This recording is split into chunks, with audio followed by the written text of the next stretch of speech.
Hello students, how are you? कैसे हैं आप लोग? Very good students.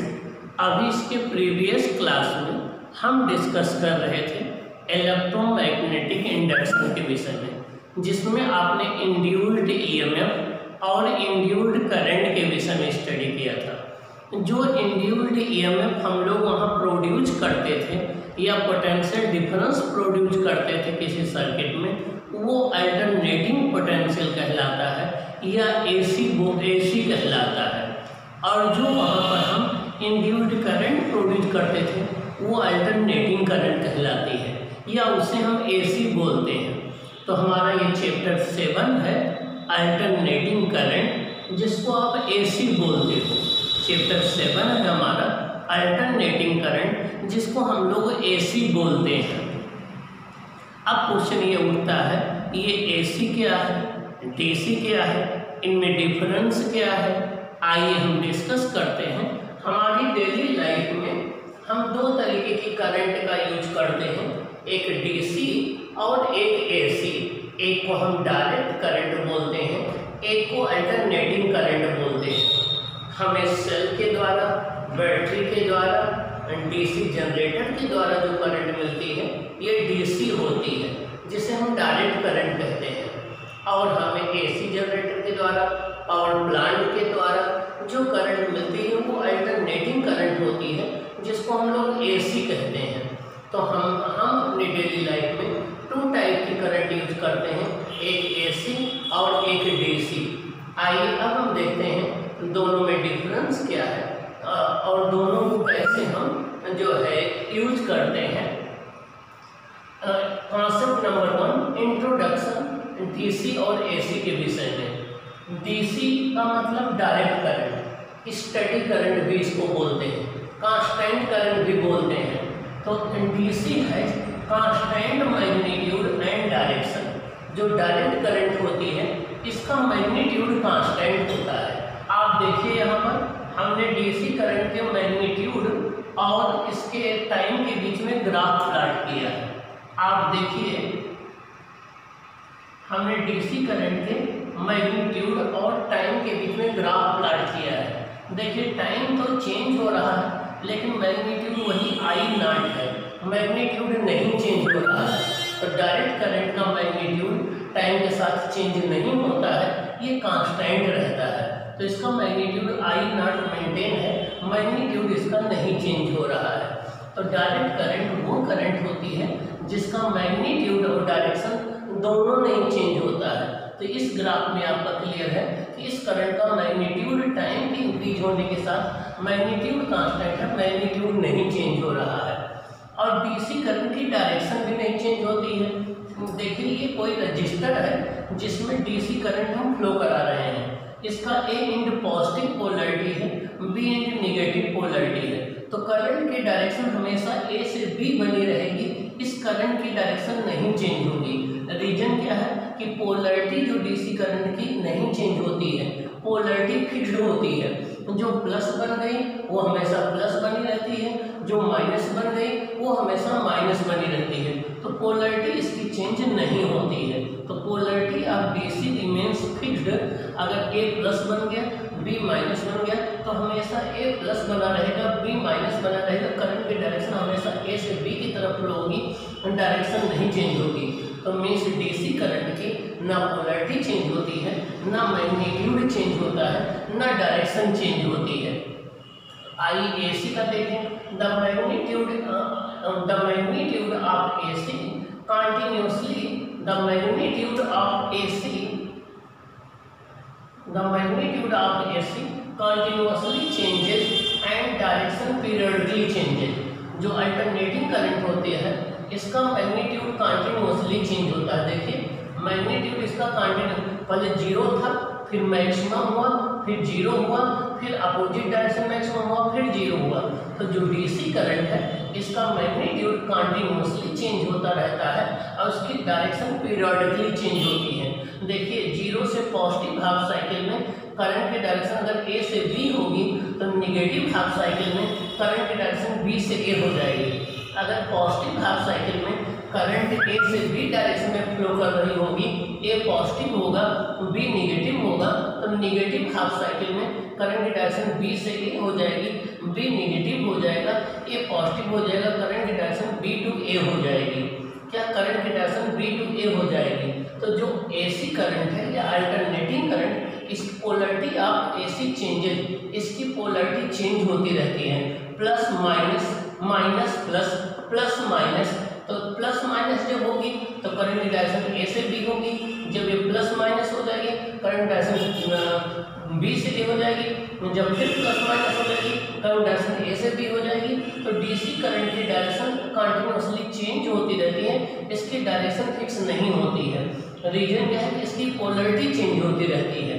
तो अल्टरनेटिंग करंट की पोलरिटी चेंज होती रहती है और इसकी डायरेक्शन भी चेंज होती रहती है, जबकि डीसी करंट की पोलरिटी और डायरेक्शन दोनों फिक्स्ड होती है। आइए नेक्स्ट पॉइंट हम देखें, एसी और डीसी में क्या डिफरेंस है। Since magnitude of magnitude of current remains constant, so F DC equal to 0। जो डीसी करंट जो होती है उसका मैग्नीट्यूड फिक्स होता है, मैग्नीट्यूड फिक्स होने से उसकी फ्रीक्वेंसी 0 होती है। डीसी करंट का मैग्नीट्यूड फिक्स होता है, इसलिए उसकी फ्रीक्वेंसी क्या होती है, 0 होती है। जबकि एसी करंट की जो फ्रीक्वेंसी होती है, एसी करंट का मैग्नीट्यूड चेंज होता रहता है। तो एसी करंट की फ्रीक्वेंसी अपने इंडिया में 50 हर्ट्ज होती है। इसका मतलब ये हो गया कि 1 सेकंड के अंदर ये 100 टाइम्स अपनी डायरेक्शन को चेंज करती है, मीन्स प्लस से माइनस और माइनस से प्लस। तो घरों में आने वाली एसी करंट की फ्रीक्वेंसी 50 हर्ट्ज होती है, जबकि डीसी करंट की फ्रीक्वेंसी 0 होती है। रीजन क्या है, जब डीसी करंट का मैग्नीट्यूड कांस्टेंट होता है, वो टाइम के साथ चेंज ही नहीं होता है, तो उसकी फ्रीक्वेंसी 0 होगी। नेक्स्ट पॉइंट क्या है, डीसी करंट का सोर्स सेल है, बैटरी है, आपका डीसी जनरेटर है। सेल है, बैटरी है, डीसी जनरेटर है, ये डीसी करंट के सोर्स है।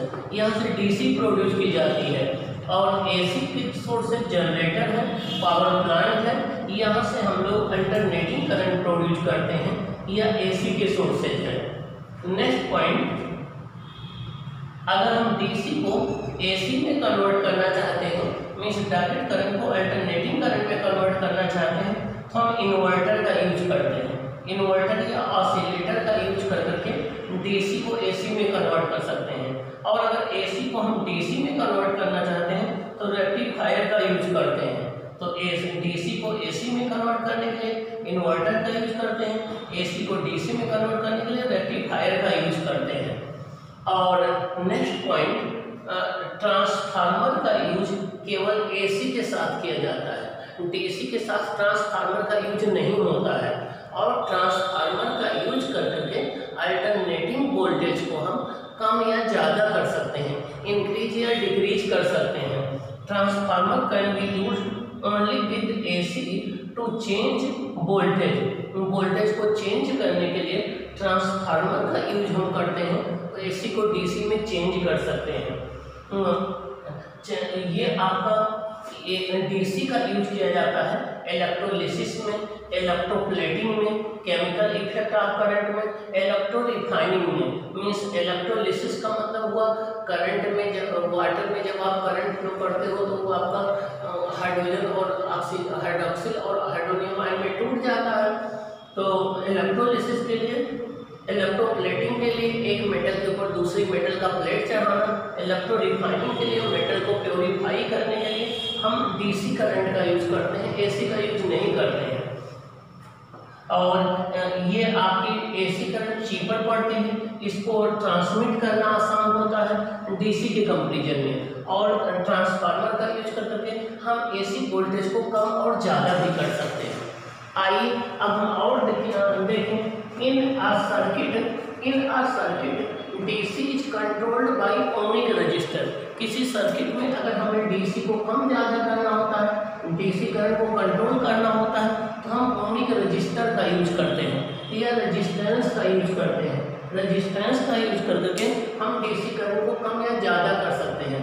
While AC is controlled by choke और कैपेसिटर। एसी को हम चोक के द्वारा या कैपेसिटर के द्वारा कंट्रोल करते हैं।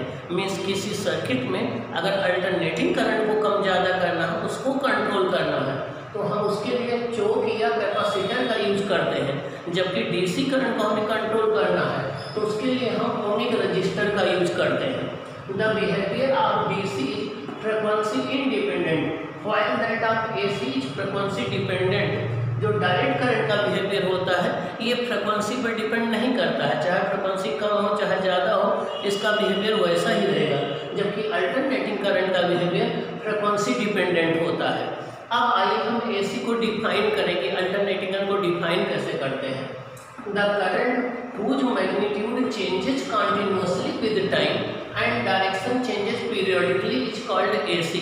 मीन्स एक ऐसी करंट जिसका मैग्नीट्यूड तो टाइम के साथ कंटिन्यूसली चेंज हो। देखिए मैग्नीट्यूड टाइम के साथ कंटिन्यूसली चेंज हो रहा है और डायरेक्शन पीरियोडिकली चेंज होती है, उसे हम अल्टरनेटिंग करंट कहते हैं। एक ऐसी करंट जिसका मैग्नीट्यूड कंटिन्यूसली चेंज हो और डायरेक्शन पीरियोडिकली चेंज हो, उसे हम अल्टरनेटिंग करंट या AC कहते हैं। It is generally represented by sine or cos function as these are periodic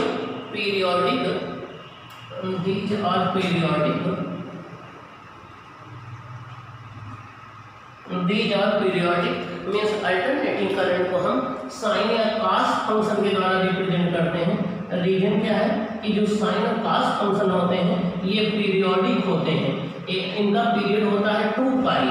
sign और cos जो फंक्शन होते हैं ये पीरियोडिक फंक्शन होते हैं, इनका पीरियड 2 पाई होता है। 2 पाई के बाद ये सेम वैल्यू को फिर रिपीट करते हैं। जबकि और ये पीरियोडिक और बाउंडेड फंक्शन होते हैं। I equal to I not sine omega T या I equal to I not cos omega T. यहाँ पर ओमेगा एंगुलर फ्रीक्वेंसी है, I नॉट मैक्सिमम वैल्यू है करंट की, I जो है टाइम t पर इंस्टेंटेनियस वैल्यू है करंट की। तो I equal to I not sine omega T में यहाँ पर करंट की 2 वैल्यूज हैं। I को हम लोग बोलते हैं इंस्टेंटेनियस वैल्यू, किसी पर्टिकुलर टाइम पर या विशेष टाइम पर जो करंट की वैल्यू होती है उसको इंस्टेंटेनियस वैल्यू बोलते हैं। तो I जो है वो इंस्टेंटेनियस वैल्यू कहलाती है, I नॉट जो है वो मैक्सिमम वैल्यू कहलाती है, ओमेगा एंगुलर फ्रीक्वेंसी कहलाती है। और अल्टरनेटिंग वोल्टेज को रिप्रेजेंट करते हैं E equal to E not sine omega T या E equal to E not cos omega T. जहाँ पर E नॉट मैक्सिमम वैल्यू होती है, I नॉट को हम मैक्सिमम वैल्यू ऑफ करंट बोलते हैं या करंट एम्पलीट्यूड कहते हैं। और E नॉट जो है वो मैक्सिमम वैल्यू ऑफ EMF होता है, जिसको हम इलेक्ट्रोमोटिव फोर्स या मैक्सिमम इंड्यूस्ड EMF बोलते हैं। In positive half cycle, the current is in one direction, while in negative half cycle, the current is in the opposite direction। देखिए ये alternating current को हमने रिप्रेजेंट किया है। यहाँ पर पॉजिटिव हाफ साइकिल में अगर ये P प्लस में है, Q माइनस में है, तो करंट P से Q फ्लो करेगी। नेगेटिव हाफ साइकिल में Q प्लस हो जाएगा, P माइनस हो जाएगा, तो करंट Q से P हो जाएगी। तो alternating current by directional current होती है। बाई डायरेक्शनल करंट उसे कहते हैं जो दोनों डायरेक्शन में फ्लो करती है, positive A to B, B to A, A to B, B to A। तो जो अल्टरनेटिंग करंट होती है ये बाई डायरेक्शनल करंट होती है। और पॉजिटिव हाफ साइकिल में एक डायरेक्शन में फ्लो करती है, नेगेटिव हाफ साइकिल में दूसरे डायरेक्शन में फ्लो करती है। Most of the devices are run by the AC। ज़्यादातर डिवाइसेज हमारी डेली लाइफ में जो होती हैं वो अल्टरनेटिंग करंट से रन की जाती हैं, क्योंकि AC की डिवाइसेज जो होती हैं उनको हैंडल करना आसान होता है, वो चीपर होती हैं, उनको मेंटेन करना आसान होता है और वो ज़्यादा इफिशिएंट होती हैं, उनकी रिपेयरिंग करना आसान होता है और वो कन्वीनियंट साइज में होती हैं। और अल्टरनेटिंग करंट को ट्रांसफार्मर का यूज कर करके बिना मच पावर लॉस की एक जगह से दूसरी जगह आसानी से ट्रांसफ़र किया जा सकता है। तो ये रहा AC और DC में डिफरेंस और ये रहा अल्टरनेटिंग करंट के विषय में इंट्रोडक्शन। अब हम इस पूरे चैप्टर में अल्टरनेटिंग करंट के विषय में डिटेल से स्टडी करेंगे और उसके डिफरेंट फैक्टर्स के विषय में हम देखेंगे। ओके, आपको उसको अच्छे से स्टडी करना है, फिर इसका नोट बनाना है, जो बात ना समझ में उसको आपको ग्रुप में राइट करना है या कमेंट बॉक्स में राइट करना है और आपको सब्सक्राइब करना है चैनल को।